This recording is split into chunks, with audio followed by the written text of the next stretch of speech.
Hello guys, welcome to my channel. இன்னைக்கு நம்ம என்ன பார்க்க போறோம் அப்படின்னா, மீ அப்படின்ற ஒரு வேர்டை வச்சு நம்ம எப்படிலாம் வந்துட்டு இங்கிலீஷ்ல வந்து சென்டென்ஸ் மேக் பண்ணலாம் அப்படின்னு தாங்க பார்க்க போறோம். ஸோ வாங்க வீடியோக்குள்ள போகலாம். ஃபர்ஸ்ட் வந்து என்னை சுற்றிலும் அப்படின்னா என்ன சொல்லுவோம்? Around me. என்னை சுற்றி அப்படின்னு சொல்றதுக்கு அரவுண்ட், அதாவது அரவுண்ட் மீ. ஓகேங்களா? நெக்ஸ்ட் எனக்கு பக்கத்தில் அப்படின்னா beside me. Beside me. Beside அப்படின்னா பக்கத்தில், மீனா எனக்கு பக்கத்தில். ஓகே. எனக்கு அருகில் அப்படின்னு சொல்றது நியர் மீ. நியர் மீ அப்படின்னா எனக்கு அருகில். என்னால் பை மீ. என்னால் என்றால் பை மீ. எனக்கு எதிரில் என்றால் in front of me. In front of me அப்படின்னா எனக்கு எதிரில். ஓகே. எனக்கு பின்னால் அப்படின்னு சொல்றதுக்கு behind me.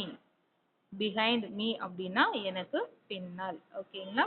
Suppose around me, beside me, near me, by me, in front of me, behind me. Okay. So நல்லா ஞாபகம் வச்சுக்கோங்க. ஸோ அடுத்து நம்ம என்ன பார்க்க போறோம் அப்படின்னா, எனக்கு முன்னால் அப்படின்னா பிஃபோர் மீ. Before me. எனக்கு பிறகு ஆஃப்டர் மீ. எனக்கு பிறகுனா ஆஃப்டர் மீ. என்னுடன் வித் மீ.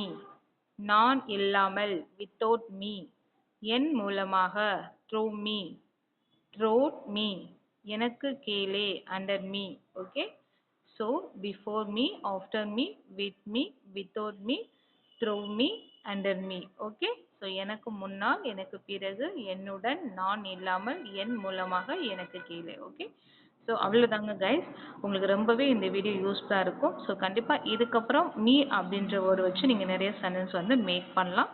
இந்த வீடியோ பிடிச்சிருந்தா மறக்காமல் லைக் பண்ணுங்கள், ஷேர் பண்ணுங்கள், சப்ஸ்கிரைப் பண்ணிக்கோங்க, தொடர்ந்து ஃபாலோ பண்ணிக்கோங்க. Thank you guys.